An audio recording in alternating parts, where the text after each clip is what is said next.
CM Yogi Adityanath आज कानपुर के दौरे पर रहेंगे। मुख्यमंत्री सुबह 11:30 बजे कानपुर पहुंचेंगे। चुन्नीगंज में निर्माणाधीन मेट्रो स्टेशन और कन्वेंशन सेंटर का निरीक्षण करेंगे। फिर मुख्यमंत्री अधिकारियों और जनप्रतिनिधियों के साथ विकास कार्यों पर चर्चा करेंगे। वहीं आज मुख्यमंत्री बिठूर महोत्सव के समापन समारोह में भी शिरकत करेंगे। सीएम योगी के दौरे को लेकर तैयारियां पूरी कर ली गई है। सुरक्षा के पुख्ता इंतजाम किए गए हैं।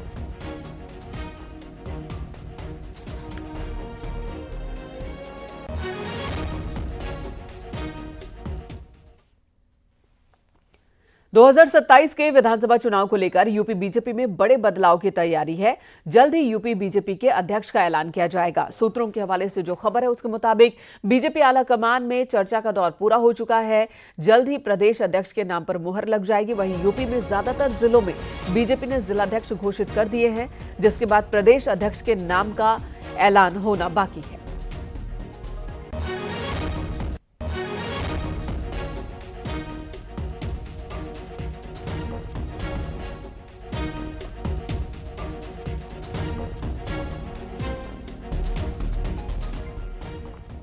दर राज्यसभा में समाजवादी पार्टी के सांसद रामजी लाल सुमन के एक बयान पर सियासत गर्मा गई है। समाजवादी पार्टी के सांसद ने राणा सांगा को लेकर एक विवादित बयान दिया। उन्होंने राणा सांगा को लेकर अभद्र शब्दों का इस्तेमाल किया, जिसके बाद सियासी माहौल गर्म हो गया।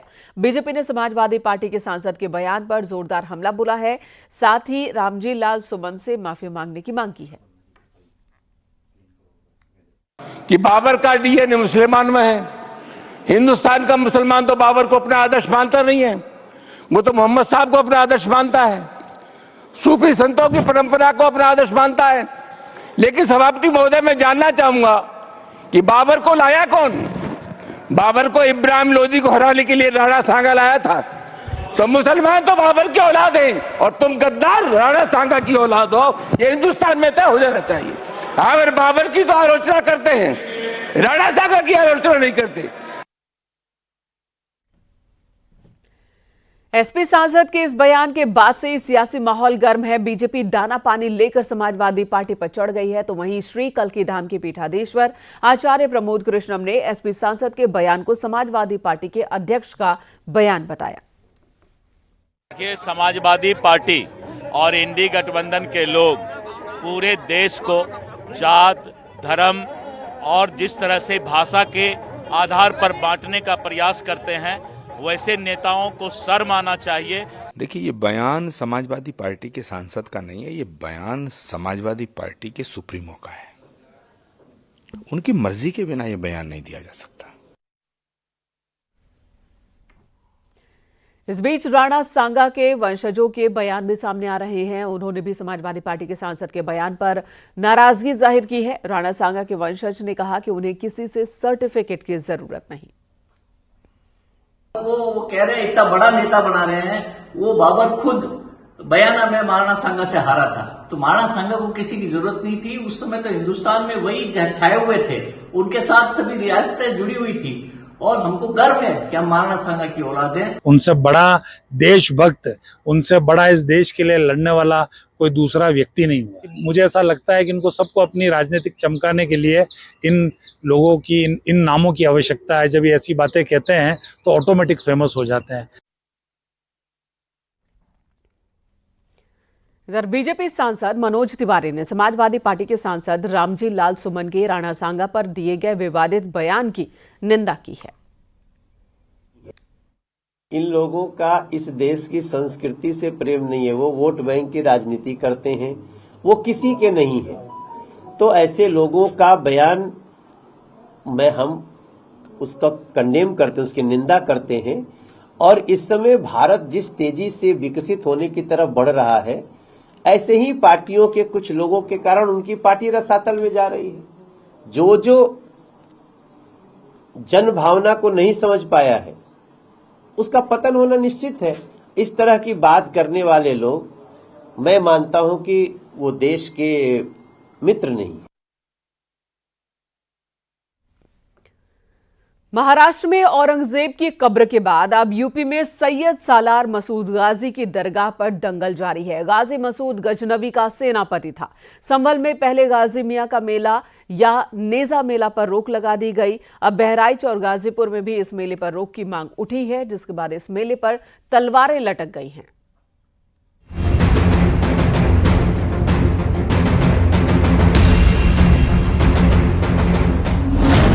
महाराष्ट्र से यूपी तक कब्र पर कोहराम, सियासत में नया किरदार गाजी सालार, आक्रांताओं पर दंगल सियासी बवंडर।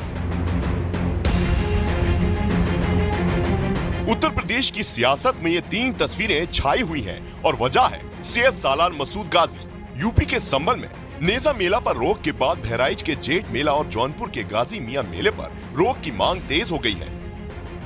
बहराइच में वीएचपी और हिंदू संगठन ने डीएम को ज्ञापन सौंपकर मेले पर रोक की मांग की। राष्ट्र धारक दल नाम के हिंदूवादी संगठन से जुड़े लोगों ने इसके लिए प्रदर्शन भी किया। नेजा मेला जो लगता था संभल में, सोमनाथ मंदिर की लूट के खुशी में नेजा मेला लगता था। ठीक है, आप सभी भारतीय हैं, अगर हमको कोई लूटेगा, कोई मारेगा तो उसकी खुशी में हम मेला मचाएंगे। सैयद सालार गाजी महमूद गजनवी का भांजा था, उनका सेनापति था और उसने सोमनाथ मंदिर को 17 बार लूटा था। उसके अलावा उसने डायरेक्ट भी 1034 ईस्वी में भारत पे आक्रमण करके अनेक मंदिरों को लूटा था और अनेक अनाचार अत्याचार उसने किए थे। उसके नाम पे मेला लगना एक कुप्रथा है, उसको बंद होना चाहिए। वीएचपी और हिंदू संगठन अब दावा कर रहे हैं कि बहराइच में जिस जगह सैयद सालार मसूद गाजी की दरगाह बनवाई गई थी, वहाँ पहले हिंदू समुदाय का सूर्य मंदिर हुआ करता था। वीएचपी ने वहाँ मौजूद सूर्य कुंड को खुलवाने की भी मांग की है, तो बीजेपी ने गाजी को देश की असमत का लुटेरा बता दिया है।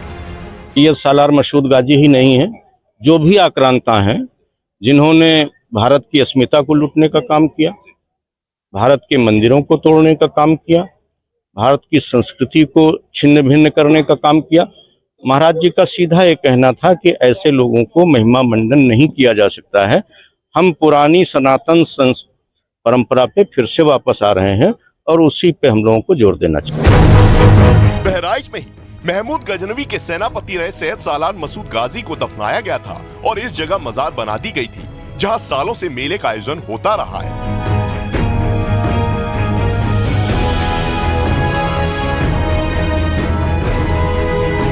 प्रदेश का बहराइच जिला अब सुर्खियों में है। वजह बनी है संभल का नेजा मेला, जहां पर मेला लगने की अनुमति न मिलने के बाद बहराइच में भी विहिप के लोगों ने इसे रोकने की मांग की है। हालांकि आगामी जेठ मेला मई से शुरू होने वाला है। हिंदू मुस्लिम एकता का प्रतीक माने जाने वाला ये हजरत सैयद सालार मसूद गाजी रहमतुल्लाह अलैह की ये वो दरगाह है, जहां पर हजारों लाखों जायरीन मेले में दर्शन के लिए आते हैं और अपनी मन्नतें मांगते हैं और उनकी मुरादें पूरी होती हैं। औरंगजेब की कब्र के बाद अब सैयद सालार मसूद गाजी की दरगाह पर सियासी तलवारें खिंच गई हैं। गाजी मियां का मेला या नेजा मेला हर साल मई में लगता है। मेला बहराइच में सैयद सालार मसूद गाजी की दरगाह पर आयोजित होता है, जहां उसकी कब्र है, जिसे जेठ मेला भी कहा जाता है। मेला बहराइच से भदोही और जौनपुर तक पहुंचता है। अब इसी मेले पर रोक की मांग बहराइच के बाद जौनपुर में भी उठी है। जब भारत की सनातन संस्कृति और भारत की परंपरा का गुणगान दुनिया कर रही है, तब भारत के महापुरुषों के प्रति श्रद्धा और सम्मान का भाव हर नागरिक का दायित्व होना चाहिए। उन स्थितियों में किसी भी आक्रांता को महिमा मंडन नहीं करना चाहिए। एक पुलिस के ऑफिसर का वीडियो देखा, नहीं, उन्हें लुटेरा था, तुम मेला नहीं लगाना। कैसे मालूम तुम कौन लुटेरा था? नहीं, लुटेरा था, तुम नहीं लगाना। अच्छा, लिख के दे दो लुटेरा था, कानून बना दो लुटेरा था, और हमको बताओ लुटेरों का कौन, कानून बना के बोलो ये सब लुटेरे हैं, और हमको ये बताओ कि कौन लुटेरा नहीं था, उसका भी कानून बनाओ। सैयद सालार मसूद गाजी को लेकर हिंदूवादी संगठनों ने मोर्चा खोल दिया है और इस पर सियासी भय छिड़ी हुई है कि वो संत था या लुटेरा। लेकिन सवाल है कि अगर वो लुटेरा था तो इतने सालों से उसकी याद में मेला क्यों आयोजित होता रहा?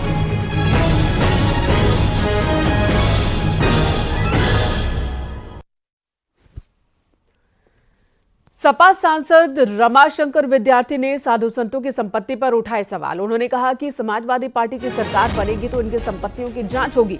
बलिया में सलेमपुर के सपा सांसद रमाशंकर राजभर विद्यार्थी ने साध्वी, सन्यासी और साधुओं को लेकर ये बयान दिया और कहा कि सपा की सरकार पर सन्यासी और साधुओं की जांच कराई जाएगी। आखिर इनके पास इतनी अकूत संपत्ति कहां से आ जाती है? साध्वी, सन्यासी भगवान को धोखा दे रहे हैं, इस तरह की भी बात उन्होंने कही।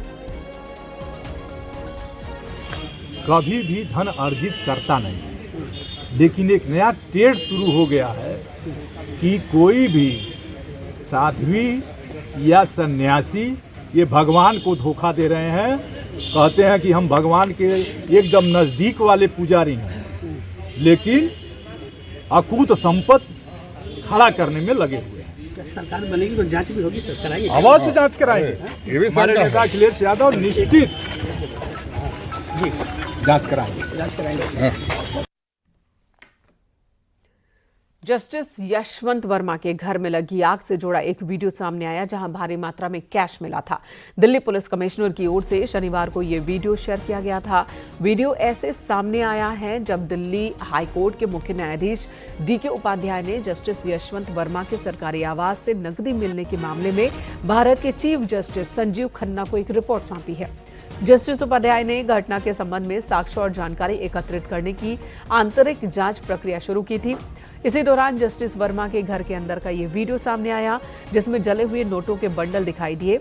इतना ही नहीं, सुप्रीम कोर्ट को सौंपी गई रिपोर्ट में प्रकाशित कर दी गई है। दिल्ली हाई कोर्ट के चीफ जस्टिस की रिपोर्ट में गहरी जांच की सिफारिश की गई है और मामले से जुड़े दस्तावेज भी वेबसाइट पर डाले गए हैं।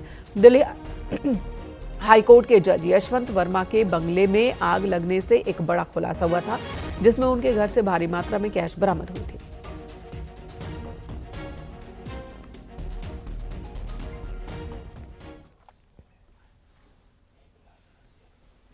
इस मामले से जुड़ी एक और बड़ी खबर, दिल्ली हाईकोर्ट के जज यशवंत वर्मा पर लगे आरोपों की जांच के लिए सीजीआई ने 3 जजों की एक समिति बनाई है, जिसमें पंजाब हरियाणा उच्च न्यायालय के मुख्य न्यायाधीश, जस्टिस हिमाचल प्रदेश उच्च न्यायालय के मुख्य न्यायाधीश और कर्नाटक हाईकोर्ट के न्यायाधीश शामिल हैं। इतना ही नहीं, सुप्रीम कोर्ट ने जज यशवंत वर्मा का नाम रोस्टर से हटा दिया है और जांच जारी रहने तक जज यशवंत वर्मा को कोई न्यायिक कामकाज नहीं दिया जाएगा।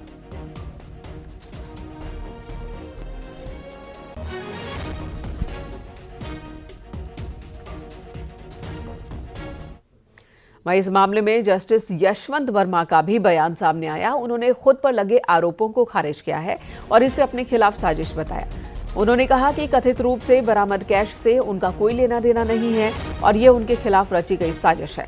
जस्टिस यशवंत वर्मा के इन दलीलों को दिल्ली हाईकोर्ट के चीफ जस्टिस डीके उपाध्याय ने खारिज किया और आग की घटना के अगले दिन मलबा हटाए जाने को चिंताजनक बताया।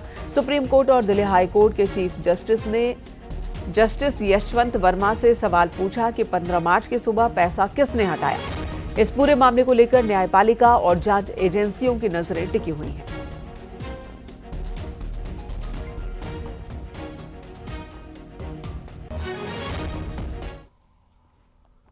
तो करप्शन के आरोपों में घिरे दिल्ली हाईकोर्ट के जस्टिस यशवंत वर्मा की मुश्किलें बढ़ती जा रही हैं। इलाहाबाद हाईकोर्ट बार एसोसिएशन ने जहां पहले ही उनके इलाहाबाद हाईकोर्ट में तबादले का पुरजोर विरोध किया है, वहीं अब Allahabad high court bar association justice Yashwant Verma के खिलाफ महाभियोग प्रस्ताव लाने और उन पर लगे आरोपों की जांच सीबीआई या फिर ईडी से कराए जाने की मांग की तैयारी में है। इसके लिए बार एसोसिएशन ने सोमवार यानी कि 24 मार्च को लाइब्रेरी हॉल में जनरल बॉडी मीटिंग बुलाई है। आर्टिकल 124 संविधान में दी हुई है, उसके नियम कानून बने हुए हैं। मोटा मोटा ये है कि प्रूव्ड मिसकंडक्ट के बेसिस पर एक प्रपोजल आता है, लोकसभा में उस पर एड्रेस होता है, supported by at least 50% of the total members and 3/4 of the present and voting. Thereafter ये एड्रेस होने के बाद ये वहां से पास होकर फिर जाता है प्रेसिडेंट के पास, प्रेसिडेंट उसे रिमूवल का ऑर्डर पास करता है। सर, आप तो सीनियर एडवोकेट हैं, कानून को बारीकी से समझते हैं। जो ये ताजा मामला जस्टिस यशवंत वर्मा का है, क्या इसमें अभी तक मिसकंडक्ट प्रूव हुआ है? क्योंकि अभी ये इन्वेस्टिगेशन जो है इन प्रोसेस है। नहीं, प्रूव नहीं हुआ है, प्रूव नहीं। तो ऐसे में क्या महाभियोग इनके खिलाफ लाया जा सकता है? प्रूव होने के बाद लाना ही उचित होता है, लेकिन पब्लिक जो फेथ गिरा है, इसके लिए हमारी डिमांड ये है कि first this matter should be given to CBI या ईडी, जो इसको इन्वेस्टिगेट करें, and on that material if it is proved then महाभियोग होना चाहिए। महाभियोग होना चाहिए। तो मंडे को जो आपकी बैठक होगी उसमें सीबीआई जांच की बात हम कर रहे हैं। सीबीआई जांच की बात करें, महाभियोग की भी मांग करेंगे। बिल्कुल, दोनों कनेक्टेड है आपस। भदोही के जोधपुर गांव में कथित मस्जिद और मदरसे के अवैध निर्माण के मामले में मुस्लिम पक्ष खुद ही कार्रवाई कर रहा है। अब मुस्लिम पक्ष स्वेच्छा से निर्माणाधीन भवन के कुछ हिस्सों को तोड़ रहा है। बीते दिनों कलेक्ट्रेट में हिंदू पक्ष के लोगों ने प्रदर्शन कर आरोप लगाया था कि ये मस्जिद अवैध तरीके से बनाई जा रही है। वहीं मुस्लिम पक्ष का कहना है कि यहाँ मस्जिद का निर्माण नहीं हो रहा है, बच्चों की पढ़ाई के लिए ये भवन बनाया जा रहा है। मस्जिद नहीं था, लोगों को शक था कि मस्जिद का स्ट्रक्चर है, तो जब इससे अनुवाद फैल रहा था, लोगों के दिमाग में भ्रम फैल रहा था, हमारा एकता में भंग हो रहा था, लोग जैसे इस पर इतराज कर रहे थे। हमने सोचा कि हमारी एकता बनी रहे, हमारी भाईचारा बनी रहे, अगर किसी को इस बात की तकलीफ है तो उसको हम हटा देते हैं। हमारा मकसद ऐसा नहीं था, मकसद था कि बच्चे इसमें ट्यूशन करेंगे। प्रशासन भी यहाँ पे आई? हाँ, प्रशासन भी आई, लेकिन किसी को कोई दबाव नहीं, अपने मर्जी से हम इसको हटा ले रहे हैं ताकि आपस में सौहार्द बना रहे। राजस्थान के अजमेर की रहने वाली एक लड़की ने सहारनपुर के एक मुस्लिम लड़के पर लव जिहाद और धर्म परिवर्तन के दबाव का आरोप लगाया। लड़की का कहना है कि सहारनपुर निवासी वसीम नाम के लड़के ने खुद को राजू राठौर बताया, उसे अपने प्रेम संबंध में फंसाया उसने और उसका शोषण भी किया। पीड़िता ने सहारनपुर के एक सामाजिक संगठन से मिलकर न्याय की गुहार लगाई है। उसका आरोप है कि पुलिस को शिकायत के बावजूद अब तक कोई एक्शन नहीं लिया गया। भारतीय मानव अधिकार संगठन के सदस्यों के साथ अजमेर निवासी पीड़िता ने एक प्रेस कॉन्फ्रेंस की। सहारनपुर के घाना खंडी गांव निवासी वसीम पर गंभीर आरोप लगाए। क्या है इसका? जिन्होंने मेरे साथ बलात्कार किया, उसका नाम फरमान सौगात का, एक सलमान है गुलजार का, पीरू उर्फ वसीम हसीन का, 3 लोग थे और बार बार मेरे पे हमले हुए जा रहे, चाकू से मेरे पे वार हुए हैं, सर में मेरे चोट आई, ताराबंदी से मेरा इलाज चला और पुलिस वालों ने मेरी कोई सुनवाई नहीं की है। चंद्र सेन सैनी जो है उसको इसकी इंक्वायरी करनी चाहिए थी, मेरा मेडिकल करवाना चाहिए था, पर उन्होंने नहीं करवाया। सुरेंद्र शर्मा जी ने मुझे ये वर्ष बोले कि तू यहाँ पे गंदगी फैला रही है। इस महिला को न्याय मिलना चाहिए और जो लव जिहादी और आरोपी हैं उन पर एफआईआर दर्ज होनी चाहिए। धर्म परिवर्तन करने के आरोप में उनको जेल भेजा जाए, नहीं तो हमारा जो संगठन है वो सड़कों पर उतरकर इसके विरोध में आंदोलन करेगा, क्योंकि हमारे संगठन का मुख्य उद्देश्य है महिलाओं के अधिकारों की रक्षा करना। उनकी सुरक्षा के लिए जो भी हम कर सकते हैं साथ मिलकर जरूर करेंगे। और शासन प्रशासन उधर शाहजहांपुर में उस वक्त सनसनी मच गई जब ग्राहकों को एटीएम से नकली नोट मिलने लगे। एक शख्स ने 10,000 रुपए निकाले जिसमें 4 नोट नकली थे। फिर किसी ने 3,000 रुपए निकाले जिसमें 1 नोट नकली निकला। दोनों ने थाने में शिकायत दर्ज कराई। 18 घंटे में 4 ग्राहकों को नकली नोट मिले, जिसे लेकर ग्राहक हैरान और परेशान हैं और अपने को ठगा महसूस कर रहे हैं। एटीएम से नकली नोट की सूचना पर पुलिस टीम मौके पर पहुंची। एटीएम बंद कराया गया। फिलहाल पुलिस मामले की जांच कर रही है।